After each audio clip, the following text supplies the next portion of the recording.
الحمد لله نحمده ونستعينه ونستغفره ونؤمن به ونتوكل عليه ونعوذ بالله من شرور أنفسنا ومن سيئات أعمالنا من يهد الله فلا مضل له ومن يضلل فلا هادي له ونشهد أن لا إله إلا الله وحده لا شريك له ونشهد أن سيدنا ومولانا محمدا عبده ورسوله صلى الله تعالى عليه وعلى آله وأصحابه وبارك وسلم تسليما كثيرا أما بعد فأعوذ بالله من الشيطان الرجيم بسم الله الرحمن الرحيم ألم تر إلى الذين يزكون أنفسهم بل الله يزكي من يشاء ولا يظلمون فتيلا وقال الله تعالى فلا تزكوا أنفسكم هو أعلم بمن اتقى صدق الله العظيم. معزز سامعین کرام، بزرگوں اور دوستو، آج کل ہمارے معاشرے میں ایک وبا یہ عام ہے کہ ہر شخص چاہتا ہے کہ اس کی خوب تعریف کی جائے، اس کی مدح سرائی کی جائے. حالانکہ ہر ایک کی تعریف کرنا درست نہیں ہے، اسی طرح تعریف نہیں کرنا ہو اور تعریف کرنا جائز نہیں ایسا بھی نہیں ہے. تو اس سلسلے میں اسلامی تعلیمات کیا ہیں، نبی کریم صلی اللہ علیہ وسلم کے فرمودات کیا ہیں، اس پر تھوڑی سی روشنی ڈالنا مقصود ہے. جب تعریف کی اور حمد کی، ثنا کی بات آئے گی تو سب سے بڑا مقام اور مرتبہ وہ اللہ رب العزت کا ہے. سب سے زیادہ تعریف وہ اللہ رب العزت کی جاتی ہے. ہم نماز پڑھنے کے لیے کھڑے ہوتے ہیں، اللہ اکبر، اللہ کی بڑائی کے ذریعے نماز کا آغاز ہوتا ہے. ثنا پڑھتے ہیں، اللہ کی تعریف ہے. سورہ فاتحہ کا آغاز ہوتا ہے الحمد کے ذریعے، تمام تعریفیں اللہ کے لیے ہیں. رکوع میں جاتے ہیں، اللہ کی پاکی بیان کرتے ہیں. رکوع سے اٹھتے ہیں، اللہ کی حمد و ثنا کا تذکرہ ہوتا ہے. سجدے میں اللہ کی بڑائی کا تذکرہ ہوتا ہے. التحیات میں بیٹھتے ہیں تو اللہ کی حمد و ثنا، اللہ کی تعریف بیان کی جاتی ہے. غرض یہ کہ ایک مسلمان ہر موقع پر، ہر جگہ پر اللہ رب العزت کی حمد و ثنا کے اندر لگا رہتا ہے. اور اللہ کی حمد و ثنا نماز کے علاوہ بھی کرتے رہنا چاہیے. اپنی زبان پر الحمدللہ کا ورد ہو ہر موقع پر. کوئی خیریت پوچھے تو ٹھیک ہو نہیں، بلکہ الحمدللہ کہنا چاہیے. اور اللہ کا زیادہ سے زیادہ شکر ادا کرتے رہنا چاہیے، کیونکہ قرآن میں اللہ نے بیان فرمایا لَإِن شَكَرْتُمْ لَأَزِيدَنَّكُمْ، تم شکر ادا کرو گے تو نعمتوں کے اندر اضافہ ہوتا چلا جائے گا. بہرحال حمد اور تعریف میں سب سے پہلا مقام و مرتبہ وہ اللہ رب العزت کا ہے. اور اللہ رب العزت کے بعد مقام و مرتبہ ہے ہمارے اور آپ کے پیارے آقا محمد عربی صلی اللہ علیہ وسلم کا. اور آپ کا مقام و مرتبہ ایسا ہے کہ خود قرآن مجید میں اللہ تبارک و تعالی محمد عربی صلی اللہ علیہ وسلم کی تعریف کو بیان کرتا ہے.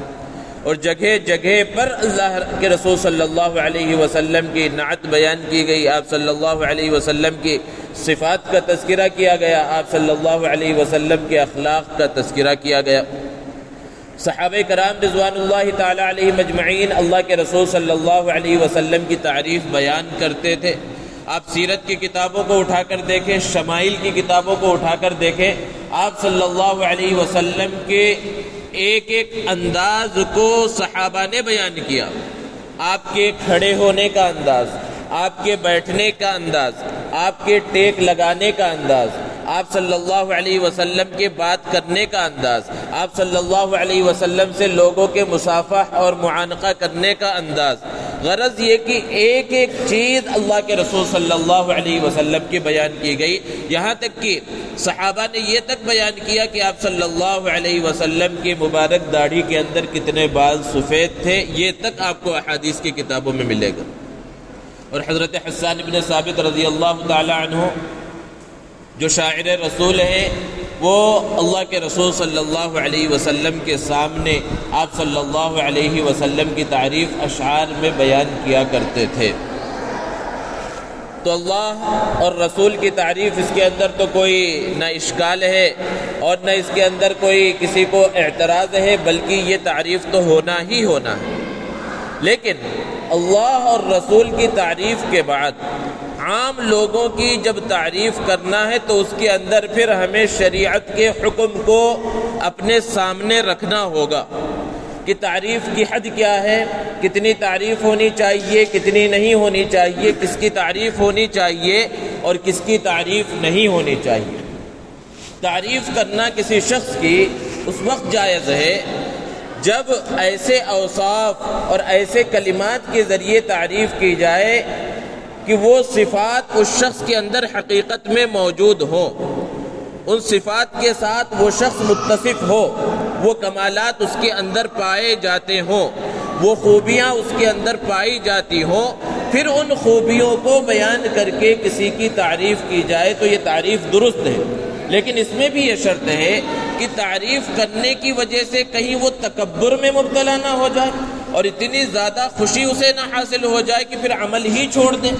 تو ایسے شخص کی تعریف کرنا کہ جو متواضع ہو، جس کے اندر عاجزی ہو، جس کے اندر انکساری ہو، جس میں تکبر نہ ہو، بڑبولاپن نہ ہو، اس کی تعریف حد میں رہتے ہوئے ایسے الفاظ، ایسے کلمات کے ذریعے کرنا کہ جو خوبیاں، جو چیزیں اس کے اندر ہیں تو اس شخص کی تعریف کرنا درست ہے۔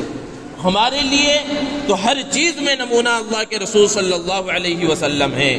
آپ صلی اللہ علیہ وسلم لوگوں کو ترغیب دلانے کے واسطے مجلس میں بھی تعریف کرتے تھے، غائبانہ بھی صحابہ کی تعریف کیا کرتے تھے۔ حضرت ابو ہریرہ رضی اللہ تعالی عنہ بیان فرماتے ہیں کہ بے شمار موقعوں پر اللہ کے رسول صلی اللہ علیہ وسلم نے صحابہ کی تعریف کی۔ کبھی فرمایا نعم الرجل ابو بکر، بہترین آدمی حضرت ابو بکر ہے۔ کبھی فرمایا نعم الرجل عمر، بہترین آدمی عمر ہے۔ کبھی فرمایا نعم الرجل معاذ بن جبل۔ غرض یہ کہ الگ الگ صحابہ کا نام لے کر اللہ کے رسول صلی اللہ علیہ وسلم نے الگ الگ موقعوں پر تعریف فرمائی۔ ایک مرتبہ اللہ کے رسول صلی اللہ علیہ وسلم نے ارشاد فرمایا کہ دنیا کے اندر جتنے لوگوں کے احسانات مجھ پر تھے، میں نے سب کا احسان دنیا میں ہی ادا کر دیا، کسی کا کوئی حق میرے اوپر باقی نہیں ہے۔ لیکن حضرت ابو بکر رضی اللہ تعالی عنہ کہ ان کے جو احسانات ہیں میں دنیا میں ان کے احسانات کا بدلہ نہیں ادا کر سکا، اللہ رب العزت انہیں بدلہ عطا فرمائیں گے۔ یہ حضرت ابو بکر رضی اللہ تعالی عنہ کی تعریف ہے۔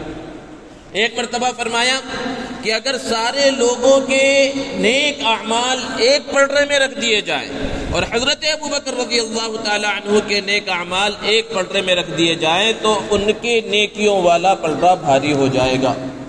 یہ بھی ایک انداز ہے اللہ کے رسول صلی اللہ علیہ وسلم کی تعریف کا کہ آپ صلی اللہ علیہ وسلم نے اس انداز میں تعریف فرمائی اور الگ الگ صحابہ کی تعریف فرمائی۔ حضرت عمر رضی اللہ عنہ کے بارے میں بیان فرمایا لو کان بعدی نبی لکان عمر، کہ اگر میرے بعد نبوت کا درجہ رہتا تو حضرت عمر رضی اللہ تعالی عنہ نبی ہوتے۔ حضرت عثمان رضی اللہ تعالی عنہ کے بارے میں بیان فرمایا کہ فرشتے ان سے حیا کرتے ہیں تو میں ان سے حیا نہ کروں۔ حضرت علی رضی اللہ تعالی عنہ کو باب العلم، علم کا دروازہ قرار دیا۔ غرض یہ کہ اللہ کے رسول صلی اللہ علیہ وسلم نے صحابہ کی تعریف بیان فرمائی۔ حضرت سفیان ابن عیینہ فرماتے ہیں کہ آدمی اگر اپنی حقیقت کو جان لے، جو آدمی اپنی حقیقت سے مراد کیا ہے کہ اپنے ظاہر کو، اپنے باطن کو اچھے سے جانتا ہے، یہ نہیں کہ دنیا کے سامنے تو خوب ٹیپ ٹاپ سے ہے اور خوب دیندار بنا پھر رہا ہے تو دنیا کے لوگ تو وہی دیکھ رہے، لیکن حقیقت میں وہ خود کیسا ہے وہ خود وہ آدمی جانتا ہے، یہ اللہ رب العزت جاننے والے ہیں۔ تو آدمی اپنی ظاہری اور باطنی کیفیت اور حقیقت کو پہچان لے تو پھر تعریف اس کو نقصان نہیں پہنچاتی ہے۔ تعریف کوئی کرے گا بھی تو پھر وہ جانتا ہے کہ میں کیا ہوں، من آنم کی من دانا، میں کیا ہوں وہ میں ہی جانتا ہوں، تو پھر وہ تعریف کی وجہ سے تکبر میں مبتلا نہیں ہوگا اور پھر اتنی خوشی میں مبتلا نہیں ہوگا کہ وہ اعمال وغیرہ چھوڑ دے۔ حضرت ابو الرداد رضی اللہ تعالی عنہ ایک صحابی ہیں، وہ بیمار ہو گئے تو ان کے رشتہ دار حضرت عبد الرحمن ابن عوف رضی اللہ تعالی عنہ ان کی عیادت کے واسطے تشریف لے گئے۔ جب وہ ان کے پاس ان کی عیادت کے واسطے پہنچے تو حضرت ابو الرداد رضی اللہ تعالی عنہ نے ارشاد فرمایا ان کی تعریف کرتے ہوئے کہ میرے علم کے مطابق سب سے بہترین آدمی عبد الرحمن ابن عوف ہے۔ دیکھیے اس کے اندر ہمارے لیے سبق ہے کہ کسی کی تعریف کی جائے تو کس انداز میں کی جائے۔ انہوں نے یہ نہیں کہا کہ ساری دنیا میں سب سے بہترین آدمی عبد الرحمن ابن عوف ہے، بلکہ انہوں نے کہا میرے علم کے مطابق، ہو سکتا ہے کسی اور کے علم کے مطابق کوئی اور بہتر ہو، لیکن میں جہاں تک جتنے لوگوں کو جانتا ہوں اپنے رشتہ داروں میں، اپنے تعلق والوں کے اندر، ان میں سب سے بہترین عبد الرحمن ابن عوف ہیں۔ اور یہ تعریف اس لیے کر رہے تھے کہ یہ صلہ رحمی کرتے ہیں۔ دیکھو میں بیمار ہو گیا، میری عیادت کے واسطے تشریف لائے، ایسے موقع پر انہوں نے تعریف کی۔ اب اگر کسی کی تعریف کی جائے تو سامنے والے یعنی جس کی تعریف کی جا رہی ہے ممدوح، اس کی کیا ذمہ داری ہے؟ اس کا سبق بھی ہمیں اس حدیث سے ملتا ہے۔ حضرت عبد الرحمن ابن عوف رضی اللہ تعالیٰ عنہ نے بات کاٹ دی، یہ نہیں کہ خوش ہوتے رہے سنتے رہے، یہ ہونا چاہیے کہ جب کسی کے سامنے اس کی تعریف کی جائے تو وہ آرام سے بیٹھ کر سنتا نہ رہے بلکہ بات کاٹ دے، یا وہ کہے کہ میری حقیقت کیا ہے میں جانتا ہوں۔ اور اگر غلط انداز میں تعریف کی جا رہی ہے، خود اسے پتا ہو رہے میرے اندر یہ خوبیاں ہی نہیں ہے اور مجھے اتنا بڑا چڑھا کر پیش کیا جا رہا ہے، تو فوراً تعریف کرنے والے کو روک دے کہ یہ ساری خوبیاں میرے اندر نہیں ہیں، کیوں خواہ بات بڑھا چڑھا کر آپ پیش کر رہے ہیں؟ یہ ذمہ داری ہے۔ اور حضرت عبد الرحمن ابن عوف رضی اللہ تعالی عنہ نے فوراً ایک حدیث بیان فرمائی کہ اللہ تعالیٰ، حضور اکرم صلی اللہ علیہ وسلم نے بیان فرمایا کہ اللہ تعالیٰ نے فرمایا کہ میں اللہ ہوں، میں رحمان ہوں، اور اسی رحمان سے رحم صلہ رحمی کو میں نے پیدا کیا ہے۔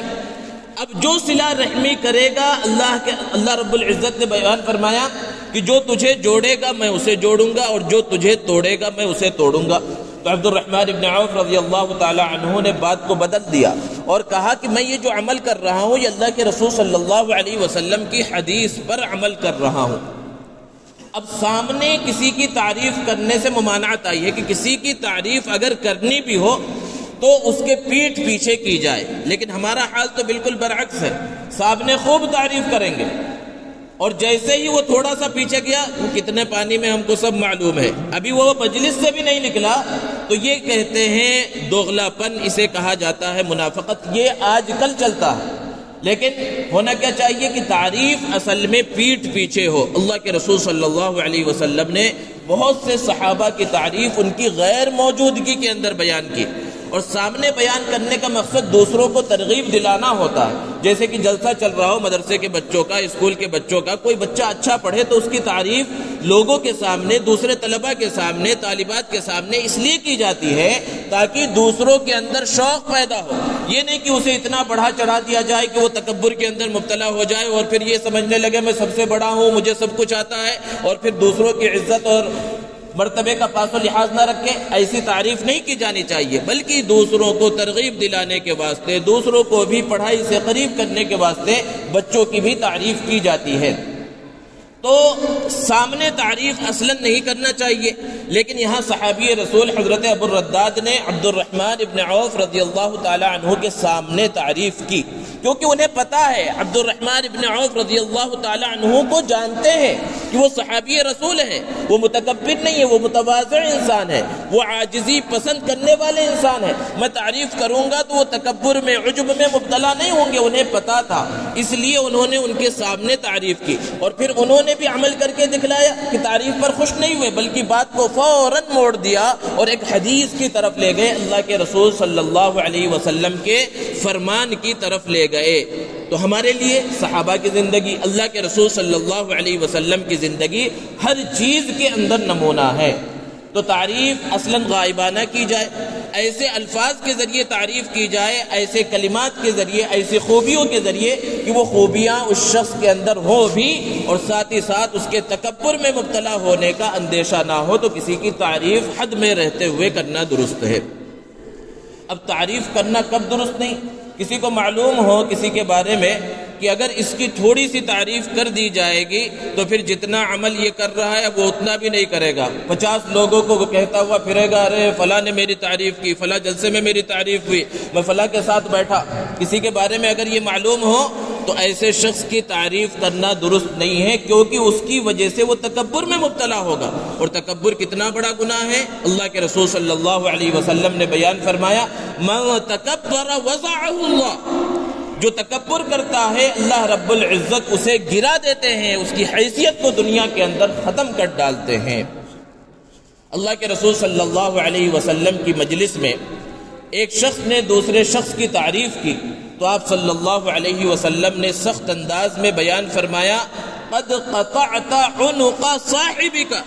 3 مرتبہ آپ نے بیان فرمایا کہ تم نے تو اپنے ساتھی کی گردن کو کاٹ دیا.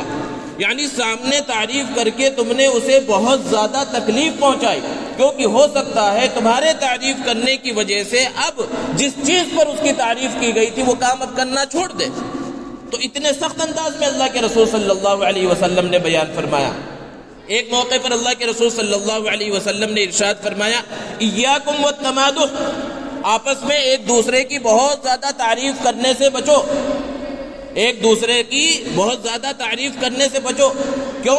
آپ صلی اللہ علیہ وسلم نے آگے بیان فرمایا، کیونکہ یہ ذبح کرنے کے مترادف ہے، ذبح کرنے کے جیسا. جیسے کسی جانور کو ذبح کیا جائے تو کیا ہوتا ہے، اس کی روح نکل جاتی ہے، اس کی جان ختم ہو جاتی ہے. ایسے ہی جب کسی کے منہ پر کسی کی تعریف کی جاتی ہے تو اس کے اندر جو اعمال کی روح اور عبادت کی جو روح ہوتی ہے وہ روح اس کے اندر سے ختم ہو جاتی ہے. اس لیے ذبح کے جیسا اللہ کے رسول صلی اللہ علیہ وسلم نے قرار دیا. اور پھر جس کی تعریف کر رہے ہیں اس کے بارے میں ہمیں کچھ پتہ بھی ہو. کسی جلسے کے اندر ہم موجود ہیں، کوئی صاحب پہلی بار آئے، کچھ پتہ ہی نہیں ہے کون ہیں، کہاں سے تعلق رکھنے والے ہیں، ان کا بیک گراؤنڈ کیا ہے، اب ان کی جو ہے خوب تعریف کی جا رہی ہے. تو یہ ایک طرح سے خیانت بھی ہے اور ایک طرح سے جھوٹ بھی ہے. جس کے بارے میں کچھ پتہ ہی نہیں ہے، جس کے بارے میں کچھ معلوم ہی نہیں ہے، بس ہمیں ذمہ داری دے دی گئی بھائی ذرا ان کی تعریف کرو اور ہم تعریف کے اندر لگے ہوئے ہیں، تو یہ خیانت ہے اور جھوٹ ہے. حضرت عمر رضی اللہ تعالی عنہ کے سامنے ایک مرتبہ ایک شخص نے ایک شخص کی تعریف کی تو انہوں نے پوچھا کہ کیا تم نے کبھی اس شخص کے ساتھ سفر کیا ہے؟ اس نے جواب دیا نہیں. تو پھر پوچھا کیا تم اس کے پڑوسی ہو؟ اس نے جواب دیا نہیں. تو پھر حضرت عمر رضی اللہ تعالی عنہ نے فرمایا کہ پھر تم اسے جانتے ہی نہیں، پھر تعریف کس بات پر کر رہے ہو؟ کیونکہ آدمی کی پہچان اصلاً 3 چیزوں سے ہوتی ہے. ایک یہ کہ اس کے ساتھ سفر کیا جائے، یعنی قریبی معاملہ، سفر کے اندر آدمی اصل میں پہچانا جاتا ہے، ورنہ کبھی کبھی ملاقات ہو تو پتہ نہیں چلتا. ہر ایک کے اخلاق بہت اچھے دکھتے ہیں، لیکن جب سفر میں ساتھ میں اٹھنا بیٹھنا، کھانا پینا، تکلیف مشقتوں کو ایک ساتھ برداشت کرنا جب پڑتا ہے تو پھر آدمی کی حقیقت کھلتی ہے کہ کون کتنے اخلاق والا ہے. تو سفر پہلی چیز ہے. دوسری چیز ہے پڑوس، کہ آدمی کا پڑوس کیسا ہے، اس سے پتہ چلے گا کہ آدمی کے اندر اخلاق کتنے ہیں. پڑوسی اچھا ہوگا تو سمجھا جائے گا حقیقت میں یہ اچھا ہے. اور تیسری چیز کہ آپس میں لین دین کا معاملہ ہو تب آدمی کی اصل پہچان ہوتی ہے. کچھ بھی لین دین کا، وہ خرید و فروخت کا معاملہ ہو، کوئی اور چیز میں قرض وغیرہ کی لین دین کا معاملہ ہو، تب آدمی کی پہچان اصل میں ہوتی ہے. اب پھر ایسے معاملات کے ساتھ کہ آدمی پڑوس میں بھی ہو اور ساتھ میں معاملات بھی ہو رہے ہوں اور سفر بھی کیا، اس کے بعد بھی اگر آدمی تعریف کر رہا ہے تو سمجھا جائے گا کہ یہ تعریف حقیقت ہے. اس لیے اگر کسی کی تعریف کرنا ہے تو ان سب چیزوں کو سامنے رکھ کر تعریف کرنی چاہیے. حضرت امام احمد ابن حنبل رحمۃ اللہ علیہ تشریف فرما ہے.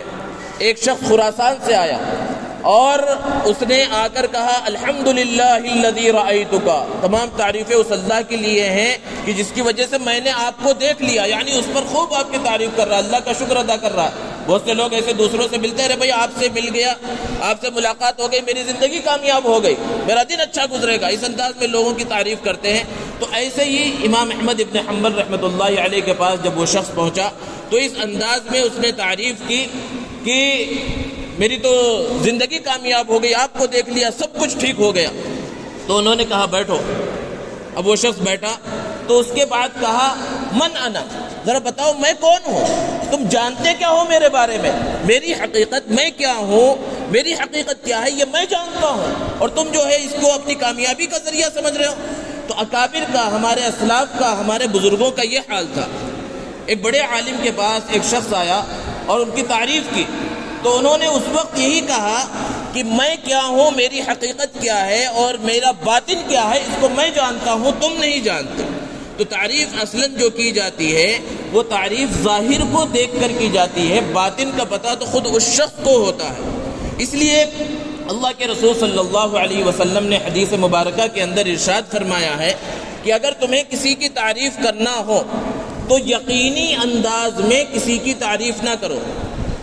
یقینی انداز کہ بھائی یہ شخص ایسا ہی ہے، میں اچھے سے جانتا ہوں فلاں شخص کے اندر یہ خوبی ہے، اس طرح یقینی انداز میں کسی کی تعریف نہ کرو، بلکہ اس کو معلق رکھو کہ میرے علم کے مطابق یا شاید وہ ایسا ہے، اس انداز میں تعریف کرنی چاہیے۔ یہ اللہ کے رسول صلی اللہ علیہ وسلم کا فرمان ہے۔ لیکن ہماری زندگی ہر مسئلے کے اندر، ہر چیز کے اندر بالکل الٹے راستے کے اوپر چلتی ہے۔ وہ تعریف کا معاملہ ہو، کسی کے ساتھ اٹھنے بیٹھنے کا معاملہ ہو، مجلس کے اندر بات چیت کرنے کا معاملہ ہو، ہر چیز کے اندر اگر ہمارے سامنے نہیں ہے تو وہ اللہ کے رسول صلی اللہ علیہ وسلم کا نمونہ نہیں ہے، آپ صلی اللہ علیہ وسلم کی حیات طیبہ نہیں ہے، آپ صلی اللہ علیہ وسلم کی زندگی نہیں ہے۔ لیکن ہم کب کامیاب ہوں گے ہر چیز کے اندر؟ جب ہم اپنی پوری کی پوری زندگی، صبح سے لے کر شام تک کی زندگی اللہ کے رسول صلی اللہ علیہ وسلم کے حکموں کے مطابق گزاریں گے، اور صحابہ نے اللہ کے رسول صلی اللہ علیہ وسلم کے حکموں پر کس طرح عمل کیا اس کو جب ہم اپنی نگاہوں کے سامنے رکھیں گے تو پھر ہماری زندگی کا رخ صحیح ہوگا، ہمارے اعمال صحیح ہوں گے، ہمارے اخلاق صحیح ہوں گے، ہمارا کردار صحیح ہوگا، اور زندگی کے اندر چین، اطمینان اور سکون ہمیں نصیب ہوگا۔ یہ تو تعریف کی بات ہوئی۔ ایک ہے لوگوں کی برائی بیان کرنا اب تعریف کے مقابلے میں، اور یہ ہمارا پسندیدہ مشغلہ ہے کہ جہاں چار لوگ جمع ہوئے اس مجلس کے اندر کچھ ہو یا نہ ہو کسی پانچویں کی برائی ضرور بیان ہوگی، دو ہوں گے تو تیسرے کی برائی، تین ہیں تو چوتھے کی برائی ہوگی۔ یہ ہماری مجلسوں کا آج کا بالکل ایک کام بن چکا ہے، وہ چاہے ہم مسجد کے اندر ہوں چاہے جہاں پر ہوں، ہر جگہ پر یہی کام ہو رہا ہے۔ لوگوں کی غیبتیں ہو رہی ہیں، لوگوں کی برائیاں بیان کی جا رہی ہیں، اور لوگوں کی غیبتیں اور برائیاں کیسے شروع ہوتی ہے؟ پہلے اچھائی بیان کی جاتی ہے، بھائی فلاں صاحب بہت اچھے ہیں۔ اب جب اچھے ہیں تو کوئی اس کے اندر شوشہ لگاتا ہے سب اچھے ہیں، لیکن وہ ان کے اندر یہ خرابی ہے۔ ان خرابیوں کو بیان کرنا کسی کی غیر موجودگی کے اندر جب وہ سامنے موجود نہ ہو، اور یہی غیبت ہے۔ اور اسی کے بارے میں اللہ رب العزت نے بیان فرمایا وَلَا يَغْتَبْ بَعْضُكُمْ بَعْضًا، کہ تم میں سے کوئی کسی کی غیبت نہ کرے، کیونکہ غیبت کرنا اپنے مسلمان بھائی کے گوشت کھانے کی طرح ہے۔ اتنے سخت انداز میں اللہ کے رسول صلی اللہ علیہ وسلم نے بیان فرمایا۔ ایک حدیث میں اللہ کے رسول صلی اللہ علیہ وسلم نے ارشاد فرمایا الغیبۃ اشد من القتل، کہ غیبت قتل سے بڑھ کر ہے، اور ایک حدیث میں الغیبۃ اشد من الزنا ہے کہ غیبت زنا سے بڑھ کر ہے۔ کیوں غیبت کو زنا اور قتل سے بڑھ کر قرار دیا گیا؟ کہ آدمی اگر قتل کے گناہ میں مبتلا ہو جائے، زنا کے گناہ میں مبتلا ہو جائے، تو اس کو احساس ہوتا ہے کہ میں نے بڑا گناہ کیا ہے، تو اس گناہ سے توبہ کی توفیق ملتی ہے۔ لیکن غیبت آدمی صبح شام کرتا رہتا ہے، کسی سے ملا اس کے ساتھ جو ہے غیبت ہو رہی ہے، ہر جگہ پر ہو رہی ہے، اس کے گناہ ہونے کا احساس ہمارے دلوں سے ختم ہو چکا ہے، نکل چکا ہے، اس لیے اب اس گناہ سے توبہ کی توفیق بھی نہیں ملتی۔ اور پھر غیبت کا گناہ ایسا ہے کہ اس کے اندر علماء نے بیان فرمایا اس سے اگر توبہ کرنا ہے تو جس کی برائی بیان کی گئی ہے اس سے بھی معافی مانگنا پڑے گا۔ اس لیے بھی لوگ جو ہے اس سے توبہ نہیں کرتے، کہاں جائیں لوگوں سے معافی مانگنے کے واسطے۔ تو تعریف کے اندر بھی ہمارا جو انداز ہے وہ مبالغے والا انداز ہے، خوب بڑھا چڑھا کر لوگوں کو پیش کرتے ہیں۔ اب بڑھا چڑھا کر پیش کرنے میں کبھی سامنے دنیا کا فائدہ ہوتا ہے کہ اگر ہم نے اس کی تعریف کی تو اس کی وجہ سے کچھ پیسے ملیں گے۔ سیاسی آدمیوں کی تعریف کر رہے ہیں، بعض لوگوں کی تعریف کر رہے ہیں کہ ان کی خوب تعریف کی جائے گی، ہمیں کوئی مقام مل جائے گا، کوئی مرتبہ مل جائے گا، کوئی سیٹ مل جائے گی۔ اور کبھی پیسوں کے لیے کیا جاتا ہے کہ کچھ پیسہ وغیرہ مل جائے گا، اور برائی بھی اسی انداز میں کی جاتی ہے۔ جگہ جگہ پر مجلسوں کے اندر، تو ان سب چیزوں سے بچنے کی ضرورت ہے۔ اللہ کے رسول صلی اللہ علیہ وسلم کی تعلیمات کو اپنی نگاہوں کے سامنے رکھنے کی ضرورت ہے۔ اسی طرح آدمی جب کسی کی برائی بیان کرتا ہے تو برائی بیان کرنے کی جو سب سے بڑی وجہ ہے وہ وجہ ہے حسد، کہ دل کے اندر حسد ہے۔ کسی کی کامیابی کو دیکھ کر، کسی کی ترقی کو دیکھ کر دل کے اندر جلن پیدا ہو رہی ہے۔ حالانکہ اللہ کے رسول صلی اللہ علیہ وسلم نے کیا بیان فرمایا؟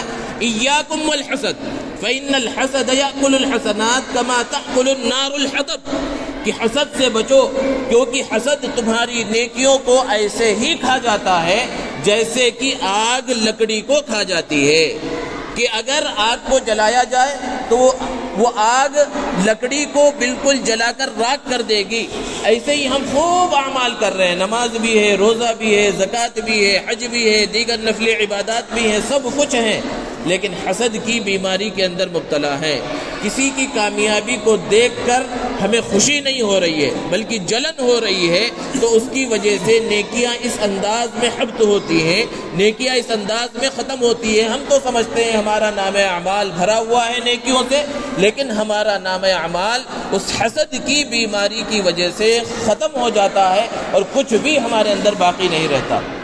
اور حسد کرنے والا ذہنی اذیت، ذہنی پریشانی کے اندر مبتلا رہتا ہے، کیونکہ وہ دوسروں کی ترقی کو دیکھ کر جلتا ہی رہتا ہے۔ اور کامیاب آدمی کیا ہے کہ اگر وہ کسی کی کامیابی کو دیکھے، کسی کی ترقی کو دیکھے، کسی کے اچھے گھر کو دیکھے، کسی کے اچھے کاروبار کو دیکھے، تو اس کے اندر جذبہ یہ پیدا ہوتا ہے کہ میں بھی محنت کروں گا تو میں بھی دنیا کے اندر کامیابی حاصل کروں گا، دین کے اندر کامیابی حاصل کروں گا۔ تو جو اچھا شخص ہوتا ہے، جس کے مزاج کے اندر اچھائی ہوتی ہے، جس کے سوچ اور فکر کے اندر اچھائی ہوتی ہے، نیکی ہوتی ہے، وہ عمل کے اندر لگ جاتا ہے، کام کرنے کے اندر لگ جاتا ہے، محنت کے اندر لگ جاتا ہے، جس کی وجہ سے وہ دنیا میں بھی کامیاب ہوتا ہے اور آخرت میں بھی کامیاب ہوتا ہے۔ اللہ رب العزت سے دعا ہے اللہ تبارک و تعالی ہم سب کو حضور اکرم صلی اللہ علیہ وسلم کی زندگی کے مطابق اپنی زندگی گزارنے کی توفیق عطا فرمائے۔ وآخر دعوانا الحمد للہ رب العالمین۔